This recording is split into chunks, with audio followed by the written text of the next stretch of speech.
So ngayon, nandito na ako sa UST and papunta na ako ng admission and mukhang break time nila ngayon and pakita ko sa inyo yung aking outfit. Ayan.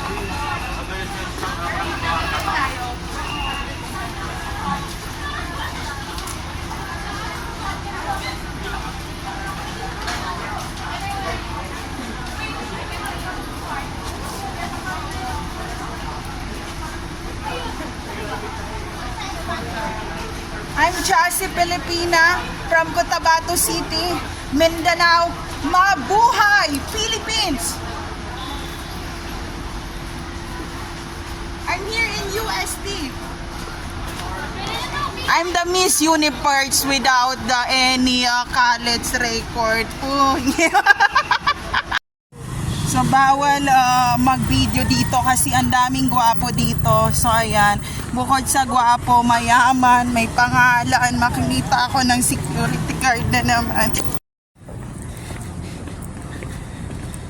Sabayan natin ang Boys Town.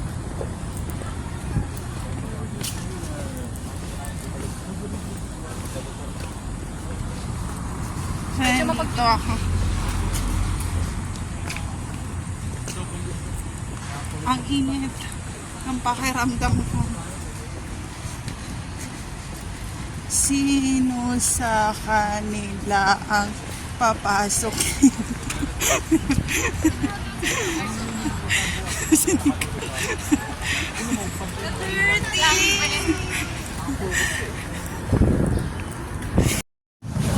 So nung high school ako, saan ako nag-aral?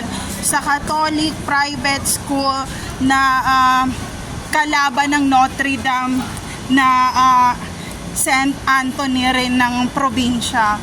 So ayun, not allowed to took a video or photo. Hindi kami ina-allowed and allowed lang kaming magpicturan kapag end of school year. Pag end of school year, pero pag school class talaga wala. Kaya sabi ko doon sa kamag-anak namin, pakipicturan yung aking uniform talaga. And kung mahanap ko yung yearbook namin, titingnan natin. Walang pangit doon, lahat sila may itsura. And walang maitim, lahat sila ay mapuputi. Dahil lagi sila nasa aircon. Wala akong kaklase na kaya meron kaming kakilala sa ilog na napadaan doon. Sabi niya, may mga itsura yung mga kaklase niya dito sa dito sa private school. Ganun talaga. Pero pagalingan pa rin yun ng grades yun. Nag-aaway yung kunwarian lang na stop ko na nandiyan ang security guard. See you later, friends. So ayun, palabas na muna ako kasi break time pa and mamaya babalik ako. So papunta na ako ng FEU naman na admission. And kung ang mga kaklase ko noon sa private school ay naka-braces na, ganyan, bakit kung naka-braces na ba sila? Oo, naka-braces na sila. May mga bakal na yung ngipin and hindi sila sa squatter area nakatira except sa akin. Ako lang ang sa squatter area nakatira talaga. So ayun, hindi mo malaman ang cheater talaga kung mayaman o mahirap pag gusto nilang mag-cheat sa buwan nila. So ito yung view dito.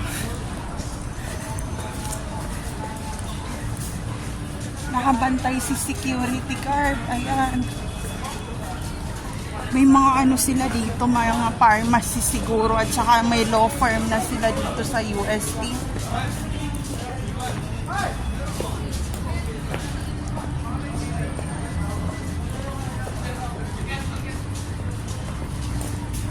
Nag-challenge talaga ako nung sa private school ako magpalit ng damit and magpalit ng damit kasi every weekend may mga time na hindi na nag-PPE uniform ganyan and pinupormahan talaga nila yung mga outfitan and yun ang nakasanayan ni Hero ni Gabi na tuwing walang PE uniform pinupormahan talaga. So yung parang nag-hi and hello sila sa isa't isa na wow, mas bagay sa iyo ang nakasuot ng hindi uniform kesa naka-uniform. And ayun, and mag-uusap na yan na mas anong blush na gamit mo, anong foundation or anong perfume ang gamit mo, mabango yung perfume. Lahat ng private school ay nagpa-perfume, kaya mabango ang pawis nila. So ngayon ay naiinitan.